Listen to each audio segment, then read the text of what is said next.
આમોદમાં નવનિયુક્ત ભરૂચ જિલ્લા ભાજપ પ્રમુખનો સત્કાર સમારંભ યોજાયો. ભાજપના કાર્યકરોની પરિચય બેઠક યોજાઈ. આમોદમાં હિન્દુ જીમખાના દ્વારા ભરૂચ જિલ્લા ભાજપના નવનિયુક્ત પ્રમુખ પ્રકાશ મોદીનો ગોસાઈવાડ ખાતે સત્કાર સમારંભ યોજવામાં આવ્યો હતો, જેમાં મોટી સંખ્યામાં કાર્યકરો ઉપસ્થિત રહ્યા હતા.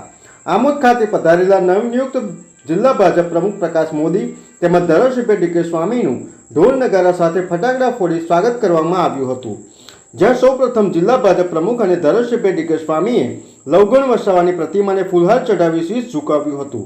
ત્યારબાદ બહુચર માતાજીના મંદિરે દર્શન કરી આશીર્વાદ લીધા હતા. ત્યારબાદ ઢોલ નગારા સાથે કાછિયાવાડમાં રામજી મંદિર તેમજ લક્ષ્મીનારાયણ દેવના દર્શન કરી આરતીનો લાભ લીધો હતો. કાછિયાવાડમાં ભાજપના કાર્યકરોની પરિચય બેઠક રાખવામાં આવી હતી, જ્યાં ભરૂચ જિલ્લા ભાજપ પ્રમુખ પ્રકાશ મોદી તથા ધારાસભ્ય ડીકે સ્વામીનું, શહેર ભાજપ પ્રમુખ મિથુન મોદી, તાલુકા ભાજપ પ્રમુખ દીપક ચૌહાણ, આમોદ શહેર ભાજપ મહામંત્રી ભીખાભાઈ લીંબચિયા, પ્રમોદ પટેલ સહિતના લોકોએ પુષ્પગુચ્છ આપી સ્વાગત કર્યું હતું. ત્યારબાદ હિન્દુ જીમખાના દ્વારા આયોજિત ગોસાઈવાડમાં હિન્દુ જીમખાનાના યુવાનોએ જિલ્લા ભાજપ પ્રમુખ પ્રકાશ મોદી, ધારાસભ્ય ડીકે સ્વામી, શહેર ભાજપ પ્રમુખ મિથુન મોદી તેમજ હિન્દુ જીમખાનાના માર્ગદર્શક મુકેશ જાદવનું પુષ્પગુચ્છ આપી સ્વાગત કર્યું હતું.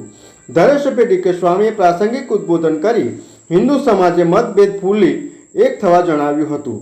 જિલ્લા ભાજપ પ્રમુખ પ્રકાશ મોદીએ સામાજિક સમરસતા ઉપર ભાર મૂકી હિન્દુ સમાજને એક રહેવા આહવાન કર્યું હતું. આ પ્રસંગે મોટી સંખ્યામાં હિન્દુ ભાઈઓ બહેનો યુવાનો ઉપસ્થિત રહ્યા હતા. VMP news, think positive.